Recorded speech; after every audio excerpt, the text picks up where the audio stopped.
کیا آپ تیار ہیں یہ جاننے کے لیے کہ آپ واقعی میں کون ہیں؟ اس ویڈیو میں ہم سوال میں کون ہوں کی گہرائی میں اتریں گے۔ اس ویڈیو میں ہم 5 اہم زاویوں سے اس سوال کا جواب تلاش کریں گے۔ سائنس ہمارے جسم اور دماغ کے راز کیسے کھولتی ہے؟ مذہب ہمارے وجود کے مقصد کو کیسے بیان کرتا ہے؟ نفسیات ہماری اندرونی دنیا کو کیسے سمجھاتی ہے؟ روحانیت ہمیں کائنات سے کیسے جوڑتی ہے؟ اور تاریخ ہمیں شناخت کے بارے میں کیا سکھاتی ہے؟ تو آئیے اس سفر پہ چلتے ہیں۔ یہ 3 الفاظ اتنے سادہ سوال مگر اس کی گہرائی ہمارے وجود کی جڑوں تک جاتی ہے۔ کیا میں صرف ایک جسم ہوں جو ہڈیوں، گوشت اور خون سے بنا ہے؟ یا میری سوچ، میری یادیں، میری خواہشات اور میری کہانی مجھے بناتی ہیں؟ یا کیا میں اپنے عقائد کا مجموعہ ہوں یا وہ تجربات جو شکل دیتے ہیں؟ یہ سوال صرف فلسفیانہ نہیں بلکہ سائنسی، نفسیاتی، روحانی اور تاریخی زاویوں سے بھی جڑا ہے۔ تو آج ہم اس سوال کی گہرائی میں اتریں گے۔ ہم جدید سائنس کی روشنی میں دیکھیں گے کہ ہمارا دماغ اور جسم ہمیں کیا بتاتے ہیں۔ ہم مذہبی تعلیمات سے رہنمائی لیں گے کہ ہماری روح اور مقصد حیات کیا ہے۔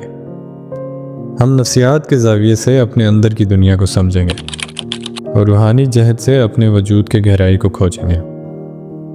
اور آخر میں ہم تاریخ کے جھروکوں سے جھانکیں گے کہ انسان نے اس سوال کے جواب کو کس طرح تلاش کیا۔ تو چلیے اس سفر پہ چلتے ہیں، ایک ایسا سفر جو ہمیں خود سے ملاتا ہے، جو ہماری حقیقت ہم سے روشناس کراتا ہے۔ سائنس ہمارے وجود کے مادی پہلوؤں کو سمجھنے کا ایک طاقتور ذریعہ فراہم کرتی ہے۔ ہمارا جسم کروڑوں خلیات کا مجموعہ ہے۔ ہر خلیہ یعنی کہ ہر سیل ایک چھوٹی سی فیکٹری کی طرح کام کرتا ہے۔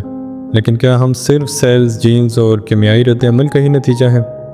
2023 کی ایک تحقیق جو نیچر نیورو سائنس میں شائع ہوئی، اس میں دماغ کے نیورونز کے درمیان پیچیدہ رابطوں پر روشنی ڈالی گئی۔ اس تحقیق کے مطابق ہماری شناخت کا ایک بڑا حصہ ہمارے دماغ کے نیورل نیٹ ورک سے جڑا ہوا ہے۔ یہ نیٹ ورکس ہماری یادیں، فیصلہ سازی اور حتیٰ کہ ہمارے جذبات کو تشکیل دیتے ہیں۔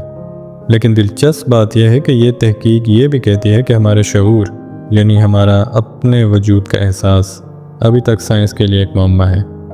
تو کیا شعور صرف دماغی سرگرمی کا نتیجہ ہے یا اس سے آگے بھی کچھ اور ہے؟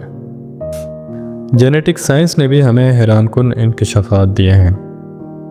ہیومن جینوم پروجیکٹ کے بعد ہم جانتے ہیں کہ ہمارے جینز ہمارے جسم کی ساخت، بیماریوں اور حتیٰ کہ ہماری پسند اور ناپسند پر بھی اثر انداز ہوتے ہیں۔ 2022 کی ایک تحقیق جو سائنس ایڈوانسز میں شائع ہوئی، اس میں ایپی جینیٹک کے میدان میں اہم پیش رفت ہوئی۔ اس تحقیق نے ثابت کیا کہ ہمارے ماحول، تجربات اور طرز زندگی ہمارے جینز کے اظہار کو تبدیل کر سکتے ہیں۔ مثال کے طور پہ اگر کوئی شخص مسلسل تناؤ کا شکار ہو تو اس کے جینز کے بعض حصے زیادہ اور کم فعال ہو سکتے ہیں، جو اس کی شخصیت اور صحت پر اثر ڈالتے ہیں۔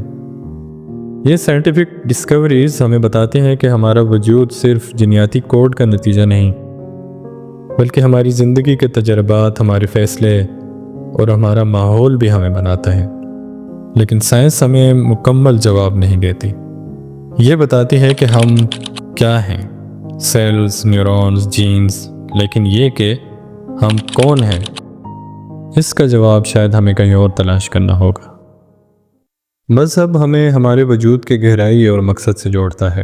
مختلف مذاہب اس سوال کا جواب اپنے اپنے انداز میں دیتے ہیں، لیکن اس سب کا بنیادی پیغام ایک ہی ہے: ہمارا وجود ایک عظیم تخلیق کا حصہ ہے۔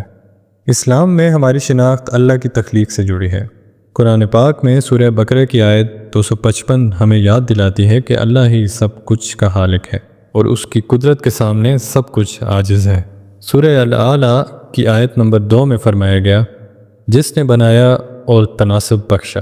یہ آیت ہمیں بتاتی ہے کہ ہماری تخلیق ایک مقصد کے تحت ہے اور ہماری شناخت اللہ کے ساتھ ہمارے تعلق سے جڑی ہے۔ حدیث مبارکہ میں نبی کریم صلی اللہ علیہ وآلہ وسلم نے فرمایا، جو اپنے آپ کو جان لے وہ اپنے رب کو جان لے۔ یہ حدیث ہمیں خود شناسی کی طرف رہنمائی کرتی ہے۔ خود کو جاننا، اپنی کمزوریوں، طاقتوں اور مقصد کو سمجھنا اللہ سے ہمارے رابطے کو مضبوط کرتا ہے۔ عیسائیت میں انسان کو خدا کی صورت پر بنایا گیا۔ بائبل کہتی ہے کہ خدا نے انسان کو اپنی صورت پر بنایا۔ یہ ہمیں بتاتا ہے کہ ہماری شناخت خدا کی عظمت کا عکس ہے۔ عیسائی تعلیمات کے مطابق ہماری روح ہمیں خدا سے جوڑتی ہے اور ہمارا مقصد اس کی مرضی کو پورا کرنا ہے۔ عیسائیت ہمیں سکھاتی ہے کہ ہماری شناخت محبت، رحم اور خدمت کے جذبے سے جڑی ہے۔ ہندو مت میں بھگوت گیتا کہتی ہے کہ روح نہ پیدا ہوتی ہے اور نہ مرتی ہے۔ یہ ہمیں سکھاتی ہے کہ ہماری اصل شناخت ہماری روح ہے جو ابدی ہے، جبکہ ہمارا جسم عارضی ہے۔ ہماری شناخت آتما یعنی کہ روح سے جڑی ہے، جو برہمن یعنی کائناتی حقیقت کا ایک حصہ ہے۔ بھگوت گیتا ہمیں یہ بھی سکھاتی ہے کہ ہماری شناخت ہمارے کرموں سے بنتی ہے اور ہر عمل ہمیں ہمارے مقصد کے قریب لے جاتا ہے۔ اور بدھ مت میں ہماری شناخت ہماری انا سے جڑی ہے، جو ایک وہم ہے۔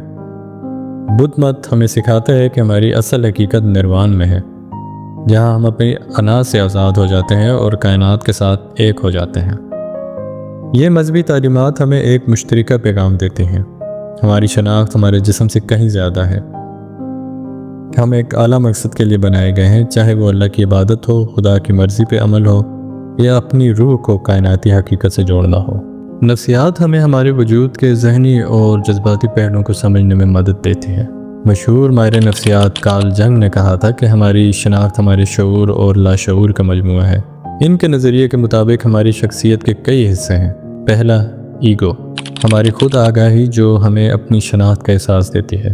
دوسرا، شخصی نقاب، وہ چہرہ جو ہم دنیا کو دکھاتے ہیں، جو ہمارے سماجی کردار سے بنتا ہے۔ اور تیسرا، لاشعور، ہمارے گہرے خوف، خواہشات اور یادیں جو ہماری شناخت کے پوشیدہ حصے میں ہیں۔ 2021 میں ایک تحقیق جو journal of personality and social psychology میں شائع ہوئی، اس میں ثابت کیا کہ ہماری شناخت مستقل طور پر تبدیل ہوتی رہتی ہے۔ ہمارے تجربات، ماحول اور سماجی تعلقات ہماری شخصیت کو شکل دیتے ہیں۔ مثال کے طور پہ کوئی شخص جو بچپن میں شرمیلا تھا، بالغ ہونے پر پر اعتماد بن سکتا ہے، کیونکہ اس کے تجربات نے اس کی خودی کو نئی شکل دی۔ نفسیات ہمیں یہ بھی بتاتی ہے کہ ہماری شناخت ہمارے خود سے تعلق پر منحصر ہے۔ سیلف اسٹیم یعنی خود اعتمادی ایک اہم عنصر ہے۔ اگر ہم خود کو قدر کی نگاہ سے دیکھتے ہیں تو ہماری شناخت مثبت ہوتی ہے، لیکن اگر ہم خود کو کم تر سمجھتے ہیں تو یہ ہماری ذہنی اور جذباتی وجود کو متاثر کرتا ہے۔ ایک اور بڑا دلچسپ نظریہ ابراہم ماسلو کا ہے، جنہوں نے ہیومن نیڈز پیرامڈ پیش کیا۔ اس کے مطابق ہماری شناخت ہماری بنیادی ضروریات جیسے خوراک، تحفظ سے لے کر اعلیٰ ضروریات جیسے خودی کی تکمیل تک کے سفر سے بنتی ہے۔ جب ہم اپنی صلاحیتوں کو پورا کرتے ہیں تو ہم اپنی اصل شناخت کو پاتے ہیں۔ تو نفسیات ہمیں سکھاتی ہے کہ ہماری شناخت ایک متحرک عمل ہے۔ یہ ہمارے تجربات، ہمارے فیصلوں اور ہمارے خود سے تعلق سے بنتی ہے۔ لیکن کیا ہم واقعی اپنی شناخت کو مکمل طور پہ سمجھ سکتے ہیں؟ شاید یہ ایک ایسی پہیلی ہے جس کے ٹکڑے ہماری زندگی بھر جڑتے رہتے ہیں۔ روحانیت ہمیں ہمارے وجود کی گہرائی سے جوڑتی ہے۔ یہ ہمیں سکھاتی ہے کہ ہم صرف جسم یا دماغ نہیں، بلکہ ایک ایسی ہستی ہیں جو کائنات سے جڑی ہے۔ صوفی شاعر مولانا روم نے کہا تھا کہ تم وہ نہیں جو تم سمجھتے ہو، تم ایک عظیم سمندر ہو جس کی لہریں تمہارے جسم میں سمایا ہوا ہے۔ یہ الفاظ ہماری اندرونی عظمت کی یاد دلاتے ہیں۔ اسلامی تصوف میں یہ مانا جاتا ہے کہ انسان کا مقصد فنا فی اللہ یعنی اللہ میں فنا ہونا ہے۔ یہ ایک ایسی حالت ہے جہاں ہم اپنی انا سے آزاد ہو کر اللہ کی عظمت سے ایک ہو جاتے ہیں۔ صوفی بزرگ حضرت علی حجویری نے اپنی کتاب کشف المحجوب میں لکھا کہ خود کو جاننا اللہ کی معرفت کا پہلا قدم ہے، اور ہندو دھرم میں موکش یعنی آزادی حاصل کرنا زندگی کا اعلیٰ مقصد ہے۔ یہ وہ حالت ہے جہاں ہم اپنی روح کو مادی دنیا کے بندھنوں سے آزاد کرتے ہیں۔ اپنشد ہمیں سکھاتے ہیں کہ ہماری روح برہمن کا حصہ ہے اور ہماری شناخت اس عظیم حقیقت سے جڑی ہے۔ اور بدھ مت ہمیں نروان کی طرف رہنمائی کرتا ہے، جہاں ہم اپنی انا سے آزاد ہو جاتے ہیں۔ گوتم بدھ نے کہا تھا کہ ہماری شناخت ایک وہم ہے، اور اصل حقیقت اس وقت سامنے آتی ہے جب ہم اپنی خواہشات سے آزاد ہو جاتے ہیں۔ تو روحانی نقطہ نظر سے ہماری شناخت ہمارے اندر کی روشنی ہے جو ہمیں کائنات کے عظیم راز سے جوڑتی ہے۔ یہ روشنی ہمیں بتاتی ہے کہ ہم عارضی نہیں بلکہ ابدی ہیں۔ ہم ایک عظیم مقصد کا حصہ ہیں جو ہمیں زندگی کی گہرائیوں سے جوڑتا ہے۔ تاریخ ہمیں بتاتی ہے کہ انسان ہمیشہ سے اپنی شناخت کے سوال کی کھوج میں لگا رہا ہے۔ قدیم یونانی فلسفی سقراط نے کہا تھا کہ خود کو جانو۔ یہ جملہ صدیوں سے انسانوں کے لیے مشعل راہ رہا ہے۔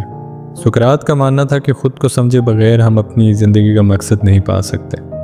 مسلمان فلسفی ابن سینا نے اپنی کتاب الشفاء میں انسانی شعور اور روح کے بارے میں گہرے خیالات پیش کیے۔ انہوں نے کہا کہ انسان کا وجود اس کی عقل اور روح کا مجموعہ ہے جو اسے دیگر مخلوقات سے ممتاز کرتا ہے، اور ابن سینا کا مشہور فلوٹنگ مین تجربہ ہمیں بتاتا ہے کہ ہماری شناخت ہمارے جسم سے الگ ہے۔ اگر ہم اپنے جسم سے الگ ہو جائیں تب بھی ہمارا شعور باقی رہتا ہے۔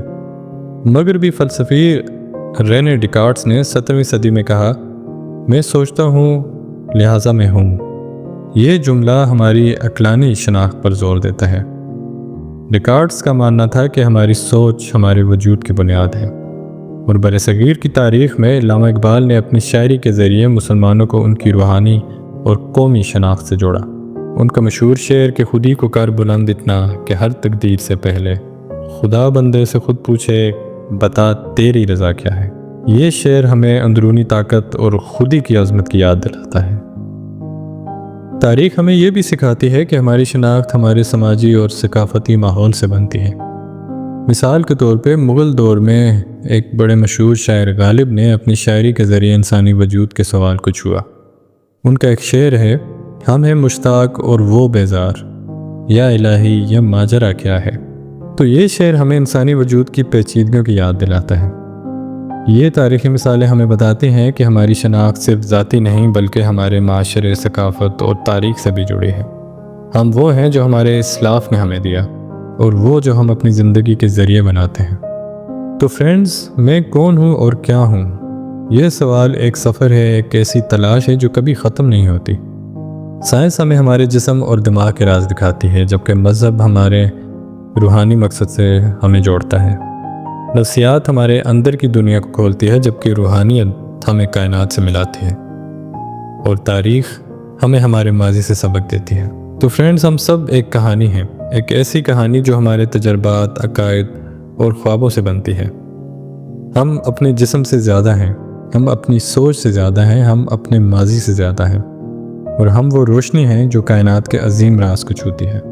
تو فرینڈز، اگر آپ کو یہ ویڈیو پسند آئی ہو تو لائک کیجئے، شیئر کیجئے اور سبسکرائب کیجئے چینل کو، اور کمنٹس میں اپنی رائے کا اظہار ضرور کیجئے گا۔ اپنا بہت خیال رکھیے گا، ملتے ہیں نیکسٹ ویڈیو میں۔ اللہ حافظ۔